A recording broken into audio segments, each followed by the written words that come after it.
CMRL Exalogic കേസിൽ വീണ ഇന്ന് ഇഡിക്ക് മുന്നിൽ.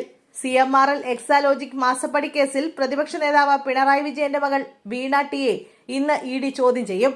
CMRLുമായി നടത്തിയ സാമ്പത്തിക ഇടപാടുകൾ ഉൾപ്പെടെയുള്ള കാര്യങ്ങൾ എക്സാലോജിക് കമ്പനി ഉടമയായിരുന്ന ടി വീണയോട് ഇഡി ചോദിച്ചറിയും. വെള്ളിയാഴ്ച ഹാജരാകാൻ ആവശ്യപ്പെട്ടിരുന്നെങ്കിലും അനാരോഗ്യം ചൂണ്ടിക്കാട്ടി സാവകാശം തേടുകയായിരുന്നു. വീണയെ ചോദ്യം ചെയ്യാൻ ഇഡി വിശദമായ ചോദ്യാവലി തയ്യാറാക്കിയിട്ടുണ്ട്.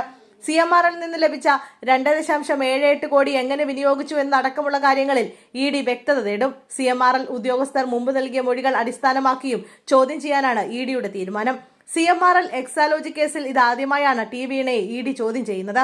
നേരത്തെ വീണയുടെ പിതാവും പ്രതിപക്ഷ നേതാവുമായിരുന്ന പിണറായി വിജയന്റെ തിരുവനന്തപുരത്തെ വാടക വീട്ടിലും കണ്ണൂരിലെ വീട്ടിലും ഭർത്താവ് മുഹമ്മദ് റിയാസിന്റെ കോഴിക്കോട്ടെ വീട്ടിലും CMRL MD ശശിധരൻ കർത്തയുടെ വീട്ടിലുമടക്കം വിവിധയിടങ്ങളിൽ ഇഡി റെയ്ഡ് നടത്തിയിരുന്നു. ഇവിടെ നിന്ന് ചില രേഖകൾ ലഭിച്ചുവെന്ന് ഇഡി വ്യക്തമാക്കിയിരുന്നു. SFIയുടെ കൈവശമുള്ള രേഖകളടക്കം ഇഡിക്ക് ലഭിച്ചിട്ടുണ്ട്. 2016-17 കാലത്ത് തുടങ്ങിയതാണ് എക്സാലോജിക്കും CMRLുമായിട്ടുള്ള കത്തിടപാടുകളും കരാർ രേഖകളും ഇഡി സമാഹരിച്ചിട്ടുണ്ട്. 2016ലാണ് വീണയും CMRLും തമ്മിൽ കരാർ ഒപ്പിടുന്നത്. 2017 എക്സാലോജിക്കും CMRLും തമ്മിൽ കരാറിൽ ഏർപ്പെടുന്നുണ്ട്. കൂടാതെ ശശിധരൻ കർത്തയുടെ കുടുംബത്തിന് ബന്ധമുള്ള എംപവർ ഇന്ത്യ പ്രൈവറ്റ് ലിമിറ്റഡ് എന്ന കമ്പനിയിൽ നിന്നും വീണ ലോൺ എടുത്തിരുന്നു. ഇതുമായി ബന്ധപ്പെട്ട കാര്യങ്ങളും ഇഡി ഉദ്യോഗസ്ഥർ ചോദിച്ചറിയും.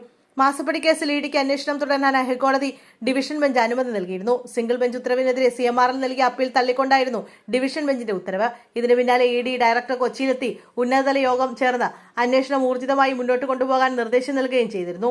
ഇന്നലെ CMRL MD ശശിധരൻ കർത്തയുടെ ഭാര്യ ജയ കർത്ത, മകൻ ശരണസ് കർത്ത, മകൾ ഷിബി കർത്ത എന്നിവരെ ഇഡി ചോദ്യം ചെയ്തിരുന്നു.